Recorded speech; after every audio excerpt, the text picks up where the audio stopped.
Tollywood star hero power star Pawan Kalyan గారి గురించి మనం ప్రత్యేకంగా చెప్పనవసరం లేదు. తెలుగు సినిమా ఇండస్ట్రీలో తనకంటూ ఒక ప్రత్యేకమైన గుర్తింపును సంపాదించుకున్న నటులు చాలామంది ఉన్నప్పటికీ అందులో పవర్ స్టార్ పవన్ కళ్యాణ్ గారి గురించి మనం ప్రత్యేకంగా చెప్పుకోవాలి. ఆయన చేసిన చాలా సినిమాలు ఇండస్ట్రీలో మంచి విజయాలు సాధించడమే కాకుండా తనను తాను ఒక హై వోల్టేజ్ పవర్ స్టార్గా జనాలకు పరిచయం చేసుకున్నారు. కాబట్టి ఆయన నుంచి ఒక సినిమా వస్తుందంటే ఆ సినిమా మీద ప్రేక్షకుల విపరీతమైన అంచనాలు ఉండడమే కాకుండా ఆ సినిమాను చూడడానికి యావత్ తెలుగు ప్రేక్షకులందరూ ఆసక్తికరంగా ఎదురు చూస్తుంటున్న విషయం మనకందరికీ తెలిసిందే.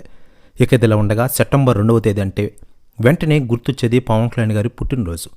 జీవితంలో ఎన్నో కష్ట నష్టాలను ఎదురొడ్డి ఆంధ్రప్రదేశ్ రాష్ట్ర రాజకీయాల్లో తనదైన ముద్ర వేసుకున్న వ్యక్తి జనసేనని. ఎన్నో ఓటములు ఎదురైనా విజయం కోసం ముందుకు సాగి ప్రజల విశ్వాసాన్ని చూరగొన్న నాయకుల్లో పవన్ కళ్యాణ్ గారు ఒకరు. ఇకపోతే పవన్ కళ్యాణ్ గారి పుట్టినరోజు సందర్భంగా రాష్ట్రంలోని రాజకీయ నాయకులు, సెలబ్రిటీలు ఆయనకి విషెస్ తెలియజేస్తున్న విషయం తెలిసిందే. అదే తాజాగా ధర్మవరం మాజీ ఎమ్మెల్యే కేతిరెడ్డి వెంకటరామిరెడ్డి గారు పవన్ కళ్యాణ్ గారికి కాల్ చేసి పుట్టినరోజు విషెస్ తెలిపారట. ప్రెస్ న్యూస్ కూడా తెగ వైరల్ అవుతోంది. త్వరలోనే కేతిరెడ్డి జనసేనలో జారే అవకాశాలు ఎక్కువగా ఉన్నాయట. ప్రెస్ న్యూస్ కూడా తెగ వైరల్ అవుతోంది.